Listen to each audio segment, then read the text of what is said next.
बहुत शुक्रिया और आभार नम्रता जी। लौकुश महासभा के द्वारा आयोजित लोहरदगा के इस प्रांगण में, इस भवन में आयोजन समिति के सभी साथियों को और इस आयोजन की बारीकियों को एक एक कर सजाने वाले, पूरे कार्यक्रम को मूर्त देने वाले, कार्यक्रम की बुनियाद रखने वाले, कार्यक्रम की नींव को तैयार करने वाले आयोजन समिति के एक एक सभी साथियों को झारखंडी जोहार करता हूँ, प्रणाम करता हूँ, नमस्कार करता हूँ। इस मंच पर आसीन है झारखंड राज्य के पूर्व उप मुख्यमंत्री आदरणीय सुदेश कुमार महतो जी, उनको झारखंडी जोहार करता हूँ, प्रणाम करता हूँ। झारखंड आंदोलन में अपनी महती भूमिका निभाने वाले और झारखंड आंदोलनकारी डॉक्टर देवचरण भगत जी भी मंच पर मौजूद है, उनको भी झारखंडी जोहार करता हूँ, प्रणाम करता हूँ। जिला परिषद के अध्यक्ष लातेहार जी वो भी यहाँ पे उपस्थित हैं, उनको भी झारखंडी जोहार करता हूँ, प्रणाम करता हूँ। और सभी साथियों को, माताओं बहनों को प्रणाम करता हूँ, जोहार करता हूँ। आज हम सब लौकुश की जयंती को मनाने के लिए यहाँ एकत्रित हुए, लेकिन जब भी हम लोग अपने जीवन काल में लौकुश का जिक्र करते हैं, जब भी उनका उल्लेख करते हैं, प्रयास ये स्वाभाविक है कि राम का जिक्र होगा, और जब राम का जिक्र होगा और लौकुश का जिक्र होगा तो ये समझने की जरूरत है कि वो क्या थे। मैं ये समझता हूं कि अगर लौकुश के पूरे जीवन को आप देखेंगे, राम के पूरे जीवन को देखेंगे, तो मैंने कहीं पढ़ा था कि अगर राम सृष्टि है तो राम दृष्टि भी है। राम अगर दृष्टा है तो राम एक सोच भी है। मैं आप लोगों से ये कहना चाहता हूं, आज जब मैं अपनी माताओं को, बहनों को यहाँ पर देख रहा हूं, मुझे लगता है कि जब भी हम सामाजिक तौर पर एकत्रित होते हैं, एकजुट होते हैं, तो हम इन्हीं मूल्यों की बात करते हैं कि जीवन कैसे आगे बढ़ेगा, नैतिकता के मूल्यों पर हम कैसे आगे बढ़ेंगे, हम जीवन को कैसे आगे बढ़ाएंगे, सामाजिक तौर पर हमारी प्रगति कैसे होगी, शैक्षणिक तौर पर हमारी प्रगति कैसी होगी, आर्थिक तौर पर हमारी प्रगति कैसी होगी, और एक सामाजिक तौर पर हम एकजुट कैसे होंगे। मैं नौजवान पीढ़ी से एक संवाद करना चाहता हूँ, अपनी बेटियों से, अपनी बहनों से, अपनी माताओं से। ये समाज को मैं बार बार ये कहता हूँ कि ये समाज अपने आप में एक स्कूल है, तो क्या सामाजिक तौर पर एकत्रित हुए हैं तो इन्हीं पहलुओं पर बात होनी चाहिए।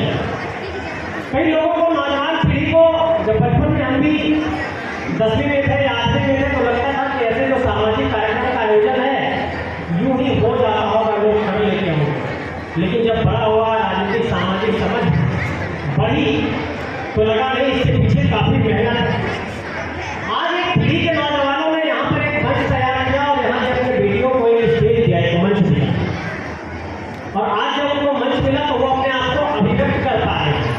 कभी कभी हम सोचते हैं कि एक कोई मंच मिला और बच्चे ने नृत्य कर लिया तो इससे क्या हो जाएगा, लेकिन इसको व्यापक दृष्टिकोण में समझने की जरूरत है कि ऐसे मंचों से आप अपनी प्रतिभा को अभिव्यक्त कर पाते हैं, आप खुद को एक्सप्रेस कर पाते हैं। तो मैं ये कहना चाहता हूँ कि आप MBA की शिक्षा हासिल कर सकते हैं, आप BBA की शिक्षा हासिल कर सकते हैं, आप UPSC की पढ़ाई कर सकते हैं, आप APSC की पढ़ाई कर सकते हैं, लेकिन इस सामाजिक आयोजन की पढ़ाई, ये समाज है, वो समाज एक स्कूल है, ये पढ़ाई यहीं पर करनी होगी। तो अगर स्कूल ऑफ सोसाइटी, अगर समाज का कोई विद्यालय है तो वो एक आयोजन है, क्योंकि हमसे पहले हमारी पीढ़ियां, जो हमसे पहले की पीढ़ियां रही, जो हमारे पूर्वज थे, उन लोगों ने हमको सिखाया, तो आज आप इस आयोजन को कर रहे हैं। आज जो इस मंच पर अपनी प्रतिभा का प्रदर्शन कर रहे हैं, 20 वर्ष बाद वो आयोजन करता हो जाएगा, तो समाज अपने गुण और अवगुण को ट्रांसफर करता है, स्थानांतरित करता है एक समय काल के अवधि में। तो मैं ये कहना चाहता हूं कि अगर आज हम लौकुश जयंती को मना रहे हैं और ये हम सामाजिक तौर पर एकजुटता का एक दृष्टिकोण रखते हैं, एक विजन रखते हैं कि सामाजिक तौर पर सबको एकजुट करना है,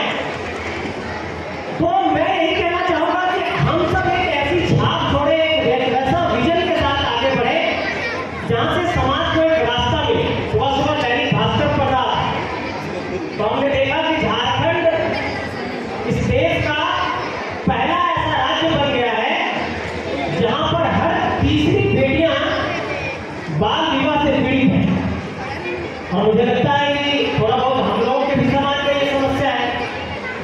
तो मैं ये कहना चाहता हूँ कि जब ऐसी समस्याएं, ऐसी कुरीतियां और इस तरह की प्रॉब्लम अगर सोसाइटी के अंदर विद्यमान है तो ये चिंतन का विषय है।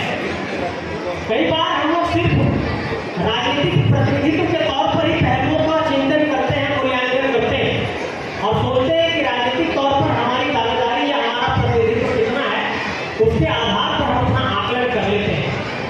लेकिन मैं ये कहना चाहता हूँ कि इस पहलू पर भी आपको आकलन करने की जरूरत है कि चाहे वो जुडिशरी की बात हो, न्यायपालिका की बात हो, चाहे वो ब्यूरोक्रेसी की बात हो, नौकरशाही की बात हो, चाहे वो प्रोफेसर बनने की बात हो, चाहे वो टीचर बनने की बात हो, इन सारे पहलुओं पर भी चिंतन करने की जरूरत है। आज की तारीख में हमने देखा कि सामाजिक तौर पर जितने ज्यादा शराब के दुकान खुले, चाहे वो सरकारों का भी मैं कह रहा हूं, लाइब्रेरी नहीं खोल पाए। तो ये सामाजिक तौर पर भी चिंतन का विषय है कि हम समाज को कहां ले जाना चाहते हैं, वो सरकार के लिए और समाज के लिए। कि क्या शराब हमारी प्राथमिकता है कि किताब हमारी प्राथमिकता है? मैं ये कहना चाहता हूँ आप सबसे कि किताब और कलम को प्राथमिकता देनी होगी, तब ये समाज आगे बढ़ेगा, तब ये देश आगे बढ़ेगा, तब ये झारखंड आगे बढ़ेगा।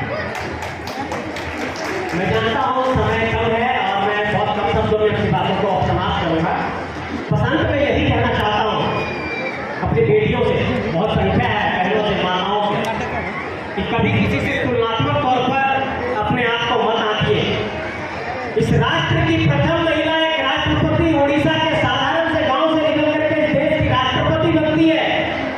तो मैं इस बात का पूरा विश्वास रखता हूँ, मुझे इस बात का पूरा अटूट विश्वास है कि इस बहन जो यहाँ पर बहन और बेटी बैठी हुई इस हॉल के अंदर, यही से कोई भविष्य में IAS निकलेगी, तो IPS निकलेगी और समाज को गढ़ने का काम करेगी। इस बात का मुझे पूरा विश्वास है।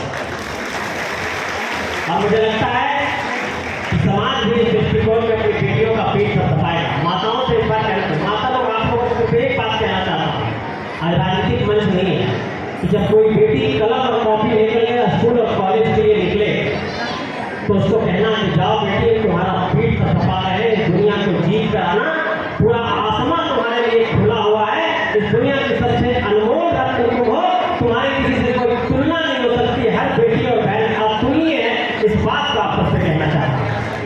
हम लोगों ने गाँव में एक परंपरा बना दी है, उसकी बेटी ने अच्छा कर लिया, हम ताना देने लगते हैं। तो अपने बच्चों को तुलनात्मक तौर पर कभी भी हम उनको टोन ना दें, उनको ताना नहीं दें। यही कहना चाहता हूँ। इस मंच का संचालन ये एक बेटी कर रही है। आज के इस कार्यक्रम को बेटियों और बहनों को समर्पित करते हुए बड़े बुजुर्गों से ये चाहता हूँ कि आप सब समाज को गढ़ने का काम करिए।